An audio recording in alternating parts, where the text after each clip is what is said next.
Las comunidades de los pueblos indígenas son formas de cohesión social natural y como tales tienen derecho y reconocimiento de su personalidad jurídica, de conformidad con sus normas, valores y procedimientos propios.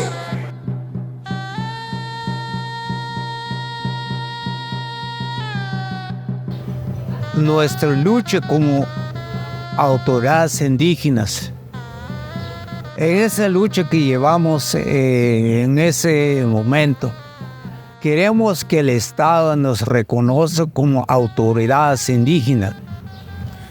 También sabemos que también, creo que la ley nos aplica, el Estado debe respetar, promover las autoridades indígenas. Más que ser reconocidos como una autoridad como tal, haciendo su función, ya sea de ejercicio de resolución de conflictos, es el reconocimiento del sistema político y jurídico de nuestros pueblos como tal. Y para eso ya no necesitaríamos identificarnos con un carnet, identificarnos hasta incluso con una vara, que también la vara es un símbolo de autoridad para nosotros. Pero más que eso es el reconocimiento de nuestros sistemas propios, que es lo que no hemos alcanzado en Guatemala. El tema del reconocimiento lo hemos abordado bastante, ¿verdad? Unos decimos sí necesitamos que nos reconozcan. Es decir, para nosotros, ¿qué significa reconocer? O sea, nos conocen, no nos aceptan. Y eso también tiene una cuestión de indagación profunda, ¿verdad?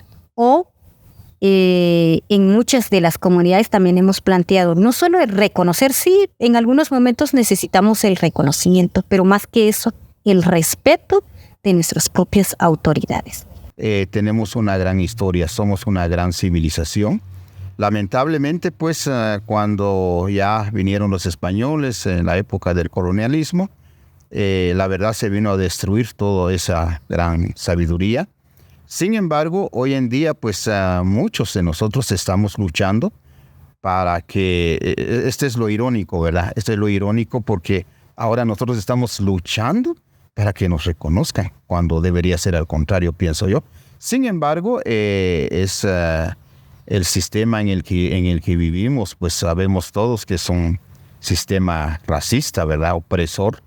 Y eso es lo que nos ha hecho a que nosotros ahora tengamos que luchar pues para demostrar quiénes somos, para practicar nuestras sabidurías, lo que los abuelos nos han dejado. Entonces yo siento que sí nos ha costado mucho. Ha habido un derramamiento de sangre, muchos hermanos han ofrendado sus vidas, otros han sido secuestrados, otros la verdad sufrieron pues torturas muy, muy fuertes para poder, digamos, demostrar, para poder decir que aún nosotros existimos aún todavía. Entonces se produce la invasión. Yo le digo invasión militar violenta, porque hay invasiones también de carácter un poco menos violentos, pero lo que pasó en nuestro país, después de 3 viajes de Colón a Abya-Yala, se encuentra en que entonces había que invadir, había que exterminar a los que supuestamente no tenían razón, seres irracionales, seres que no piensan, seres que no valen nada.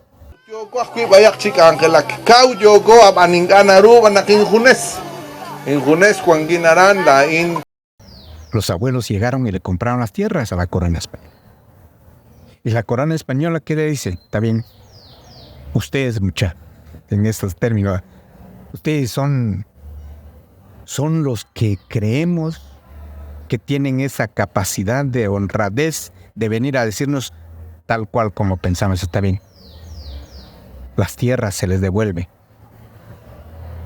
Entonces la corona española le da las escrituras antiguas a nuestros pueblos, no la tierra individual, las tierras colectivas, las tierras ancestrales, las tierras milenarias. Es decir, se le compraron a la corona española. Dice, tuvieron que pasar 300 años casi para que nuestros abuelos lograran entender que esto lo que quieren es pisto y les damos pisto. Pero nuestras tierras no se ceden.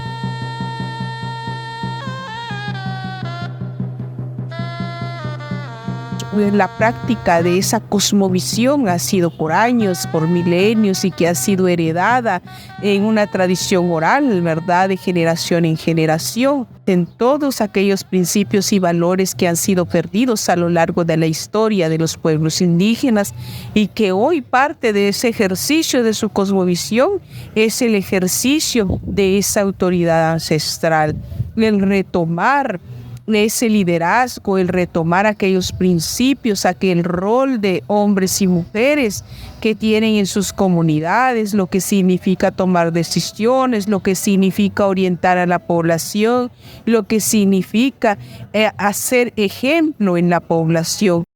Veo que hay un gran avance porque creo que en algún momento se invisibilizó la función y el ejercicio de la autoridad. Como en el momento que me involucré y voy viendo mi participación a estas alturas, 20 años, 25 años en las cuales yo estoy involucrada y participando, veo el fortalecimiento y cada vez más las autoridades se hacen visibles, pero también se hacen respetadas en su propia comunidad. Eso quiere decir que las comunidades acuden a las autoridades indígenas cuando hay conflictos, por ejemplo, para resolver un conflicto. En lugar de ir con la policía, en lugar de ir a las instituciones estatales, es acudir en principio con las autoridades. Ahí existe un nivel de respeto, de reconocimiento de las propias comunidades. Hay varias funciones. El ejercicio de la autoridad, uno es precisamente la resolución de conflictos, pero el otro es también ver a la autoridad en todos los temas, de fiestas, de pedidas de mano, de resolución de conflictos, de fiestas, también el ejercicio en la parte energética, la protección de la vida, de la naturaleza, de los bosques, del agua, que también es una función de la autoridad. Yo creo que si hablamos del sector justicia, hay algunos operadores que están entendiendo el rol que jugamos nosotros para el buen vivir. Digamos, si hablamos ya en otros aspectos, yo diría que sí, el Estado nos invisibiliza. Porque ustedes sabrán, mucha gente desalojada de sus propias tierras, muchos líderes criminalizados. La verdad es penoso decir que hay grandes personalidades como jueces, como fiscales, como académicos que están luchando para el buen vivir. Sin embargo, estamos siendo criminalizados. Y esto es preocupante porque el sistema que nos rige es un sistema monista, muy racista y muy discriminador. O sea, estamos haciendo un gran esfuerzo, pero no quiere decir de que ya estamos superando esto. No, sino estamos dando, siento yo, unos primeros pasos, y hay operadores de justicia, hay mucha gente, digamos, no indígena, que están entendiendo que nosotros tenemos también nuestros derechos como ellos lo tienen.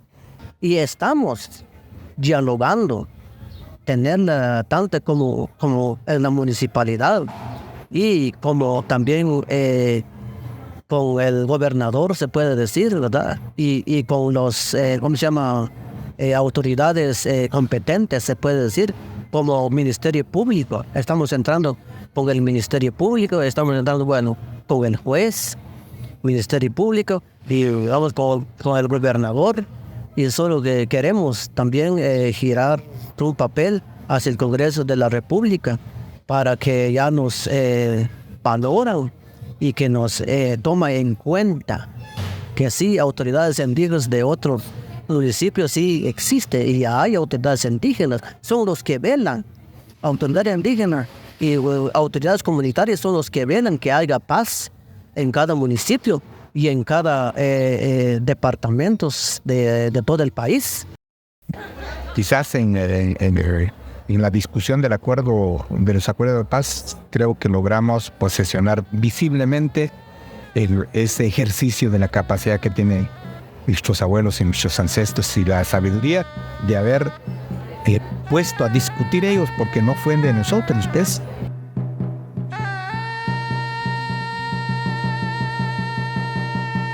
Reto primero es prepararnos, ¿verdad?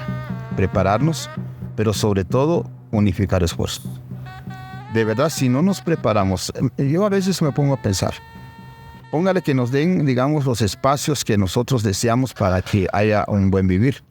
Y si no estamos capacitados, no estamos preparados, yo creo que esto también no podríamos nosotros hacer planes de trabajo. Yo creo que es un gran reto pues para toda la juventud y para nosotros prepararnos y luego pues unirnos. Siempre la unidad. No tenemos que dejar a un lado la unidad.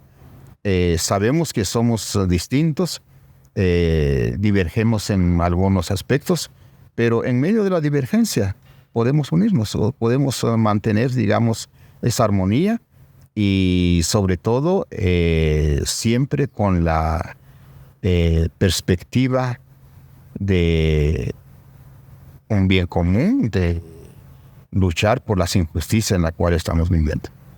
Pero también la función política.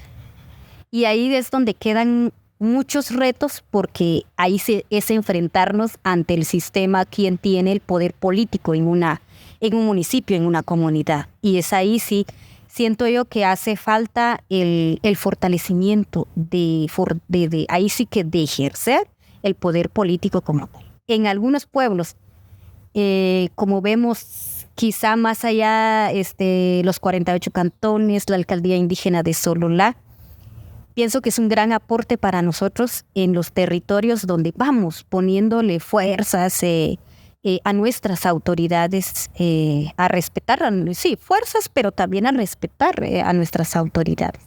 Pero sí es un reto todavía y en algunos lados se ejerce más la resolución de conflicto que la parte energética, y en otros lados únicamente la parte energética, y en otros lados hay una mezcla. Y es ahí donde hay una mezcla.